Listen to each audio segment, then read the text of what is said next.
Dust অর্থাৎ ধুলোবালির পাশাপাশি ওয়াটারের splash proof certification দিয়ে আসা টেকনোর এই মোবাইলটাতে রয়েছিল IP53 সার্টিফিকেশন এবং এই ফোনটার মডেল নেম হলো টেকনো স্পার্ক 20। যাই হোক, এই ফোনটার এই ধুলোবালি বা ওয়াটার স্প্ল্যাশ প্রুফ সার্টিফিকেশনের পাশাপাশি ফোনটার ফটোগ্রাফি, গেমিং এবং বাজেট বিবেচনায় এই ফোনটা আমাদের ইউজ করতে যে আমাদের এক্সপিরিয়েন্স কেমন ছিল তা সবই আমাদের আজকের ভিডিওতে শেয়ার করবো। সো চলুন তাহলে দেরি না করে শুরু করা যাক।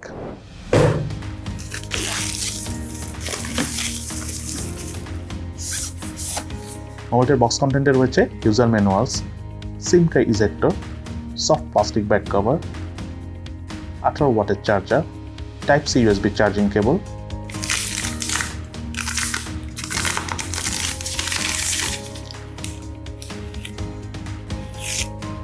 এবং টেকনো স্পার্ক 20 মোবাইলটি। পলিকার্বনেটের ফ্রেমের তৈরি এই মোবাইলটা দেখতে বেশ সুন্দর। স্পেশালি আমি বলবো রিয়ার প্যানেলে এই ক্যামেরা কাটর, যদিও এটা ট্রেন্ডি, আমরা টেকনো, আইটেল অনেক ফোনেই দেখেছি, বাট যেটা আমার কাছে বেশি ভালো লেগেছে সেটা হলো এই ফোনটাতে কিন্তু ডুয়েল DTS স্টেরিও স্পিকার রয়েছে। সো ওভারঅল সাউন্ড পারফরমেন্স কিন্তু দুর্দান্ত লেভেলের। আমাদের সাউন্ড চেক করে অনেক ভালো লেগেছে। সত্যি কথা বলতে বাজেট বিবেচনা খুব কম ফোনই আসলে ডুয়েল স্পিকার দিয়ে আসে, সেটা যদি অফিসিয়াল হয় তাহলে তো সেটা সংখ্যা অলমোস্ট ক্লোজ টু 0। যাই হোক, এই ফোনটার এছাড়াও রিয়ার প্যানেলে কিন্তু 50 মেগাপিক্সেলের ডুয়েল ক্যামেরা সেট আপ রয়েছে এবং ফ্রন্ট প্যানেলে রয়েছিল 32 মেগাপিক্সেলের সেলফি ক্যামেরা। ক্যামেরা পারফরমেন্স নিয়ে আমরা একটু পরে আলোচনা করবো, বাট তার আগে আমরা ফোনটা যদি সাইজের কথা বলি, 6.6 ইঞ্চি ডিসপ্লে সহ মোবাইলটার থিকনেস হলো 8.5 মিলিমিটার এবং ওয়েট হলো 190 গ্রাম। ফোনটা ওভারঅল একটু বড় মনে হলো, ওয়েট ডিস্ট্রিবিউশনটা ঠিকঠাক হওয়ার কারণে সিঙ্গেল হ্যান্ডে কমফোর্টেবল ভাবে ইউজ করা যায়, বাট যাদের হাত একটু ছোট তাদের হয়তো বা 2 হাত লাগবে ইউজ করার সময়। বাট ফোনটা যদি আমি বাটন এবং পোর্টসের কথা বলতে যাই, রাইট সাইডে রয়েছিল ভলিউম রকার এবং পাওয়ার বাটন, এবং এই পাওয়ার বাটনটি সাইড মাউন্টেড ফিঙ্গারপ্রিন্ট স্ক্যানার হিসেবে কাজ করে। এবং মোবাইলটার লেফট সাইডে রয়েছিল সিম কার্ড ট্রে, যাতে দুটো সিম কার্ড ইউজ করার পাশাপাশি রয়েছে এক্সটার্নাল মেমোরি কার্ড ইউজ করার সুবিধা। এবং মোবাইলটার উপর অংশে রয়েছিল স্পিকার, মোবাইলটার নিচের অংশে রয়েছিল main speaker, primary mic, USB type C charging port এবং হেডফোন জ্যাকের পোর্ট। সেই সাথে এই মোবাইলটিতে ইম্পর্টেন্ট 18টি সেন্সর রয়েছে। এই মোবাইলটা হলো 4G সাপোর্টেড ফোন এবং এই ফোনটাতে অপারেটিং সিস্টেম হিসেবে রয়েছিল Android 13 ভার্সন এবং UI হিসাবে এই মোবাইলটিতে রয়েছিল টেকনো iOS 13.5 এবং সেই সাথে মোবাইলটিতে up to 8GB virtual RAM use করার সুবিধা রয়েছে। মোবাইলটিতে যখন আমরা মাল্টিটাস্কিং করেছি, মাল্টিটাস্কিং পারফরমেন্স বাজেট রেঞ্জের ফোন হিসাবে আমাদের কাছে স্মুথই লেগেছে। কোনো ধরনের কোনো স্ট্যাটারের দেখা আমরা পাইনি। ইনফ্যাক্ট আমরা বেশ অনেকগুলো অ্যাপসও ব্যাকগ্রাউন্ডে রান করে সলভ করে ইউজ করেছি একদম কমফোর্টেবল ভাবে। আর যেহেতু 8GB RAM রয়েছে, সো মোটামুটি একদম কমফোর্টেবল ভাবে আমরা এই ফোনটা লং টাইম ইউজ করেছি একেবারেই স্মুথলি। দেন আমি যদি ফোনটার ডিসপ্লের কথা বলতে চাই, মোবাইলটাতে রয়েছিল 6.6 ইঞ্চি সাইজের IPS LCD প্যানেলের ডিসপ্লে, আর ডিসপ্লেতে আরও রয়েছে 90Hz রিফ্রেশ রেট এবং ডিসপ্লে রেজুলেশন হলো 1612x720 পিক্সেল। সেই সাথে মোবাইলটা যখন আমরা আউটডোরে ইউজ করতে চেয়েছি, আমার কাছে ব্রাইটনেসটা একটু কম মনে হয়েছে, তবে অনেক বেশি আলো না হলে বাইরে ইউজ করতে গেলে সেটা বোঝা যায় না। এবং তার পাশাপাশি আমরা যখন আউটডোরে ছবি তুলতে গিয়েছি তখনও কিছুটা লো ব্রাইটনেস জনিত প্রবলেম মনে হয়েছে, বাট সেটা খুব মেজর ইস্যুস না। আমি আবারও বলতেছি, যখন আপনারা একদম ঠিক দুপুরবেলা 2টা বা 12টার দিকে ছবি তুলবেন তখন এটা মনে হতে পারে, বাট এটা আমার কাছে কোনো বড় সড়ো ল্যাকিংসের মধ্যে পড়ে বলে মনে হয় না। এবং সেই সাথে এই ফোনটার ডিসপ্লে ঠিক উপরে রয়েছিল 5 সেলফি ক্যামেরা এবং মোবাইলটাতে রয়েছিল ওয়াইড ফাইন L1 এর সাপোর্ট, যেটা আমার কাছে খুবই ভালো লেগেছে। অর্থাৎ আপনারা নেটফ্লিক্স বা OTT প্ল্যাটফর্মে HD+ রেজুলেশনে ভিডিও দেখতে পারবেন, যেটা খুবই ইম্পর্টেন্ট এখনকার যুগে।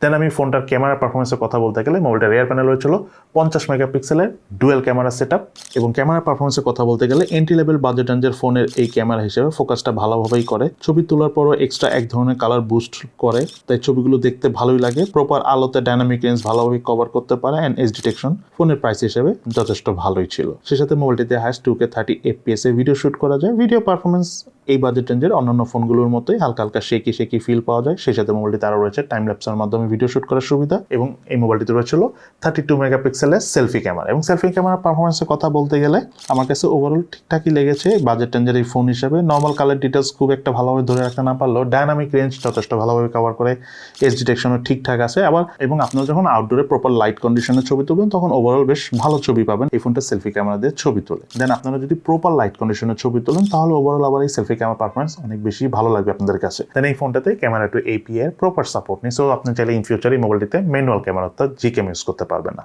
ফোনটার স্পিকার পারফরমেন্সের কথা বলতে গেলে আমি শুরুতেই বলেছি যে এটা একটা ডুয়েল স্পিকার ওয়ালা ফোন, সো স্পিকারের পারফরমেন্স যথেষ্ট লাউড এবং ক্লিয়ার। তার পাশাপাশি সাউন্ডের বেসও আমাদের কাছে বাজেট রেঞ্জের ফোন হিসেবে ঠিকঠাক লেগেছে। সাউন্ডের ক্রিস্পিনেসও আই থিঙ্ক ঠিকঠাক আছে এবং ওভারঅল আমি যদি বলি অফিসিয়ালি 14-15 বা 16,000 টাকার মধ্যে এই ফোনটার স্পিকার আমাদের কাছে নাম্বার 1 চয়েস বলেই মনে হয়েছে।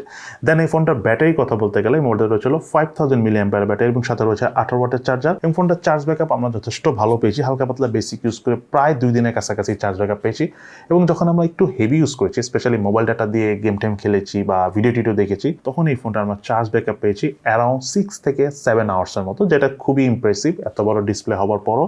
দেন এই ফোনটার প্রসেসরের কথা বলতে গেলে মোবাইলটাতে রয়েছিল মিডিয়াটেক হিলিও G85 প্রসেসর, একটি অক্টাকোর প্রসেসর যার ট্রানজিস্টর সাইজ হলো 12 ন্যানোমিটার এবং জিপিইউ হিসাবে এই মোবাইলটিতে রয়েছিল মালি G52। মোবাইলটির আন্তর্জাতিক স্কোর পেয়েছি আমরা 2,70,466। সেই সাথে মোবাইলটির বেঞ্চমার্ক স্কোর এবং ডিস্ক স্পিড টেস্টের রেজাল্ট আমরা স্ক্রিনে শেয়ার করে দিয়েছি। এই ফোনটার গেমিং পারফরমেন্সের কথা বলতে গেলে মোবাইলটা দিয়ে আমরা পাবজি গেমসটা প্লে করেছি, যেহেতু এই ফোনটাতে 8GB র্যাম রয়েছে, সো পাবজি গেমিং পারফরমেন্সে আমরা একটু বুস্টের লক্ষ্য করেছি।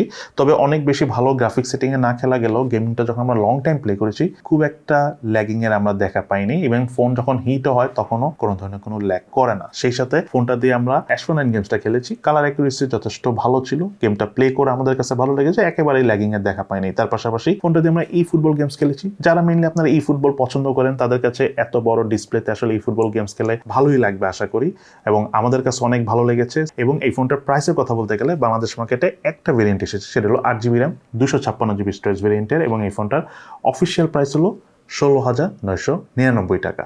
এবার চলো আমরা জেনে নিই এই ফোনটার কি ল্যাকিংস ছিল এবং তার পাশাপাশি এই ফোনটার কি বেস্ট সাইড আমরা পেয়েছি। প্রথমে চলো আমরা জেনে নিই এই ফোনটার কি ল্যাকিংস ছিল। মেইনলি একটা ল্যাকিংস আমার এই ফোনের মধ্যে পেয়েছি বলে মনে হয়েছে এই 15-16,000 টাকা বাজেট রেঞ্জে, সেটা হলো এই ফোনটা ডিসপ্লের ব্রাইটনেসটা আমার কাছে একটু কম মনে হয়েছে। যদিও HD+ রেজুলেশন থাকা অন্যান্য ফোনের ডিসপ্লেও এরকম, বাট স্টিল যদি আরেকটু ব্রাইটার হতো তাহলে কিন্তু মারাত্মক ফোন হতো। তার কারণ হলো এই ফোনটা সবচেয়ে বেস্ট কয়েকটা বিষয়ের মধ্যে নাম্বার 1 হলো এই ফোনটা কিন্তু ওয়াটার স্প্ল্যাশ প্রুফ, অর্থাৎ আপনি যখন বাইরে খুব এক্সট্রিম ইউজ করতে যাবেন, হালকা পাতলা বৃষ্টিও যদি পড়ে, যেহেতু সামনে বর্ষাকাল আসতেছে, গরমের পরে আসবে আর কি, দেন সেই সাথে ধরেন আপনি ধুলাবালি খুব চলাফেরা করেন, সো যেহেতু IP53 সার্টিফিকেশন রয়েছে, সো এইসব ধুলাবালি বা বৃষ্টি মানে টুকটাক পানি ছিটাফোটা এই ফোনের কিন্তু কোনো ক্ষয়ক্ষতি করবে না, যেটা লং টাইম ইউজের ক্ষেত্রে কিন্তু অনেক কাজে দেয়।